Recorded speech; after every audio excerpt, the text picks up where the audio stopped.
Buenas a todos y a todas. En esta nueva clase virtual nos concentraremos en ver lo que se denomina un estudio de funciones. Cabe aclarar que no vamos a introducir ningún concepto nuevo, sino que vamos a recopilar y utilizar diferentes conceptos que vimos en clases anteriores y en particular en la sección de aplicaciones de la derivada. Bueno, en lo que sigue vamos a usar todas las herramientas que desarrollamos hasta ahora. Fijémonos. Primero, cálculo de límites. Puede ser de manera tradicional o vía L'Hopital. Continuidad, derivabilidad. A partir de la derivabilidad vamos a estudiar monotonía de extremos, curvatura y asíntotas para estudiar el comportamiento de una función con el objetivo de tratar de hallar un gráfico aproximado de f. Para la construcción del gráfico, esencialmente nos valdremos de la siguiente información, que la vamos a sistematizar de la siguiente forma. Primero el dominio de la f, luego la continuidad y la derivabilidad de la f, en función de la derivabilidad, la monotonía y los extremos, luego la curvatura y punto de inflexión, que recordemos que esto se obtiene a partir de la derivada segunda, y por último, las asíntotas de una función. A un procedimiento de este tipo lo llamaremos estudio completo de una función. Entonces, veamos el primer ejemplo. Queremos realizar estudio completo de la siguiente función, x cuadrado menos 2x más 2 sobre x menos 1. Entonces comencemos, como en toda función, viendo cuál es el dominio. El dominio de la f es todos los reales menos el 1, ya que el único inconveniente que tienen en el denominador es el 1, donde se anula. Y además podemos afirmar, por el álgebra de funciones continuas, que la función es continua en todo su dominio. ¿Sí? Es decir, cuando vayamos a hacer el gráfico, la función fuera del 1 no tiene que tener ningún salto ni agujero en su gráfico. Entonces, para estudiar ahora, empecemos con la monotonía y los extremos relativos. Recordemos que la monotonía y los extremos relativos estaba determinada por la derivada primera. Entonces consideremos la derivada primera. Para encontrar la expresión de la derivada primera tenemos que aplicar la regla de derivación del cociente, que recordemos que era la derivada del numerador por el denominador sin derivar menos el numerador sin derivar por la derivada del denominador sobre el denominador al cuadrado. Bueno, trabajando algebraicamente con estas expresiones, haciendo las distributivas correspondientes y las simplificaciones correspondientes, tenemos que la expresión de la derivada primera es la siguiente: x por x menos 2 sobre x menos 1 al cuadrado.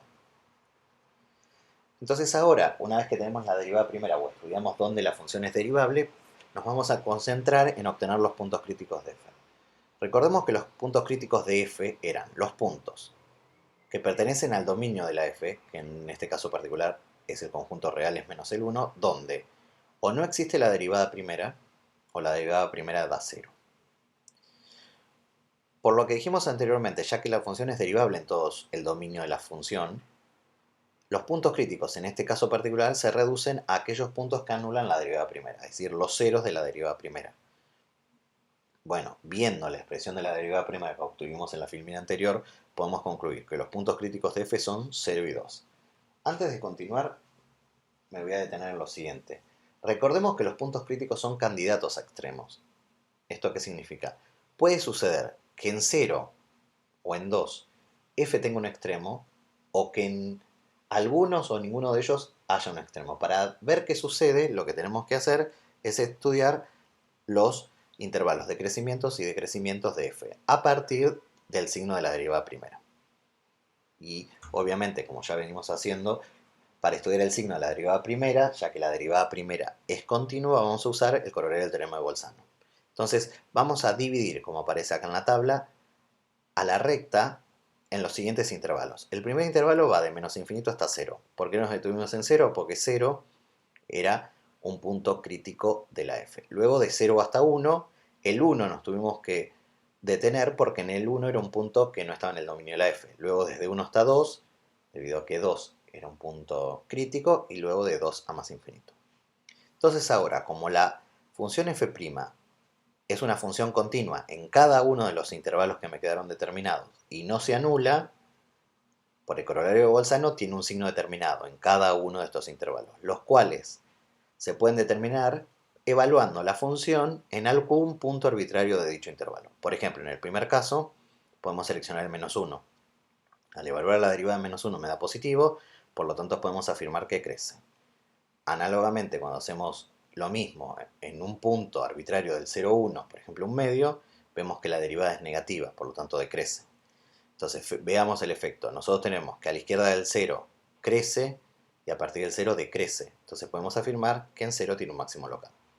Con un razonamiento análogo en los intervalos 1 y 2 más infinito, podemos afirmar que en el 1, 2, en el intervalo 1, 2 la función decrece y a partir del 2 crece. Por lo tanto, concluir que en 2 tiene un mínimo local. Además, vamos a evaluar cuánto vale f en 0 y f en 2, ya que como en cada uno de esos puntos hay un máximo y un mínimo local, nos van a servir para hacer el gráfico de la f.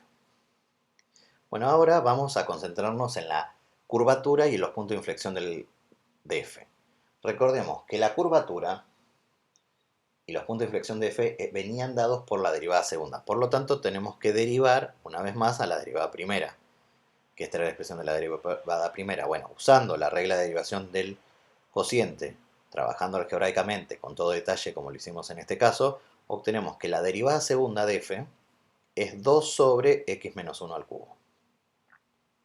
Entonces ahora vamos a buscar quiénes son los candidatos a puntos de inflexión de f. Recordemos que eran los puntos que estén en el dominio de f donde o la derivada segunda se anula o no existe la derivada segunda.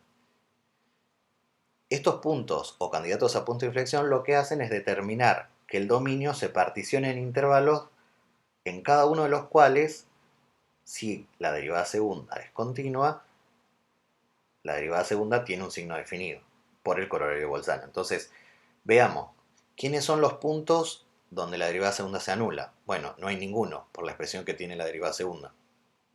Y además, la derivada segunda existe en el mismo conjunto donde está definida f, es decir, en todo el dominio.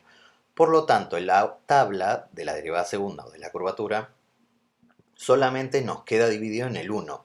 Recordemos que siempre tenemos que particionar en el 1 porque era un punto que no estaba en el dominio de la f. Entonces, vamos a hacer un procedimiento similar al que realizamos para el crecimiento, que es evaluar la derivada segunda en un punto arbitrario de este conjunto, por ejemplo el 0, nos quedó negativo, es decir, podemos afirmar que en todo este intervalo f tiene curvatura negativa. Y con un razonamiento análogo, perdón, aquí iría derivada segunda, al evaluar la derivada segunda en 2, nos queda positivo. Por lo tanto, la función tiene curvatura positiva en este intervalo, que es lo que afirmamos en estas dos líneas. Entonces ahora nos vamos a concentrar en calcular las asíntotas. Bueno, recordemos que las asíntotas se podían clasificar en verticales u oblicuas. Las verticales, o los candidatos a asíntotas verticales, eran los puntos del dominio donde la f no fuese continua o los bordes del dominio. Como f es continua en su dominio, solamente podemos tener asíntotas verticales en los puntos frontera del conjunto, del dominio. Y el único punto frontera del conjunto es el 1. Entonces vamos a calcular el límite cuando x tiende a 1 por derecha de esta función. Bueno, es inmediato ver que el numerador tiende a 1, mientras que el denominador tiende a 0, pero con valores positivos. Por lo tanto, esta función tiene el límite más infinito cuando x tiende a 1. Esto nos alcanza para afirmar que en x igual 1 es la única asíntota vertical de f. Pero como nosotros queremos hacer un gráfico aproximado de la función, también podemos calcular el límite cuando x tiende a 1 por izquierda, que es inmediato ver, haciendo un razonamiento similar, que va a dar menos infinito. ¿Sí? Entonces, ahora nos concentraremos en analizar si f tiene asíntotas oblicuas en más o en menos infinito. Bueno, vamos a hacerlo en más infinito. Para ello tendríamos que ver primero si existe el m, es decir, la pendiente de la oblicua, la cual se calculaba haciendo el límite a donde correspondiese, que en este caso es más infinito, de f de x dividido x. Bueno, al escribir f, dividir por x y reescribir esto como un cociente, nos quedó el límite de un polinomio de grado 2 dividido un polinomio de grado 2.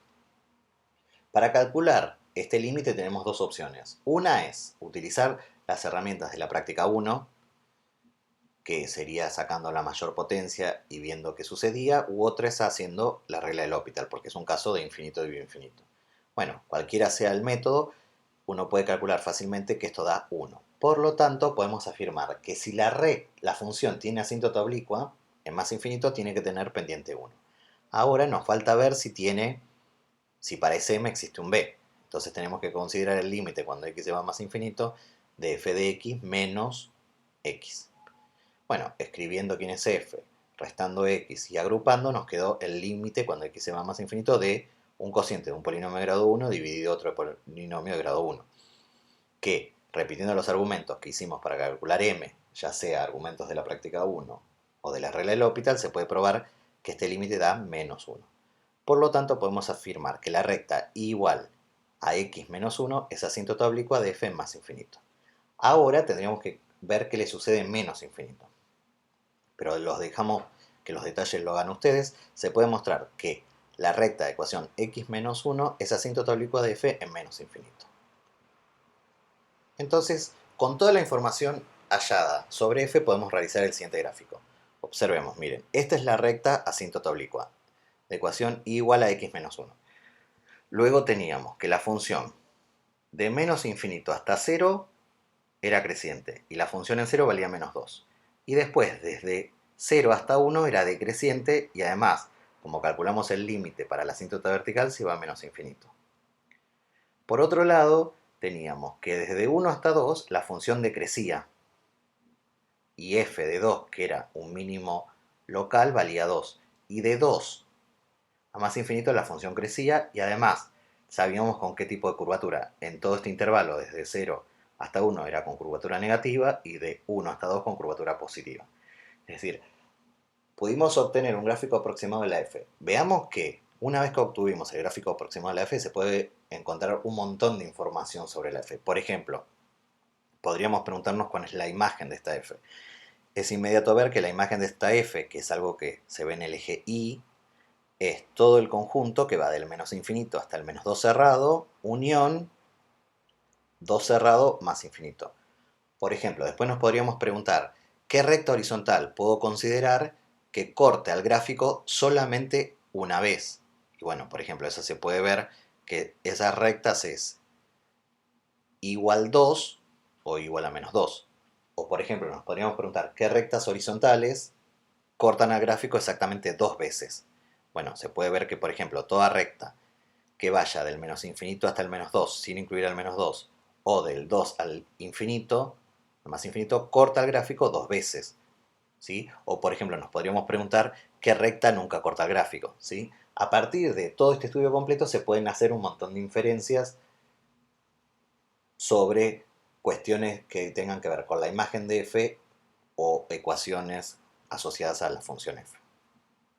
Bueno, como ejemplo 2 vamos a hacer el estudio completo de la siguiente función, 2x más x a la 2 tercios. En realidad no realizaremos el estudio con todo detalle, sino que daremos los datos necesarios para que ustedes hagan los cálculos correspondientes y esbozar un gráfico aproximado. Todos los cálculos aclaramos que quedan para el lector. Bueno, afirmamos que los puntos críticos de esta función son el menos 1 y el 0. Los intervalos de crecimiento son el intervalo menos infinito menos 1, 0 más infinito y de decrecimiento el menos 1, 0. Afirmamos que tiene un máximo local en menos 1 y un mínimo local en 0. Tiene curvatura negativa de menos infinito, 0 y 0 más infinito. No posee punto de inflexión, no posee asíntotas verticales y no posee asíntotas oblicuas, ni en más infinito ni en menos infinito. Obviamente de todo esto hay que hacer las cuentas correspondientes. Y por último, les agregamos un gráfico de cómo sería la función para que puedan controlar y verificar cuando ustedes lo intenten hacer que les queda de esta forma.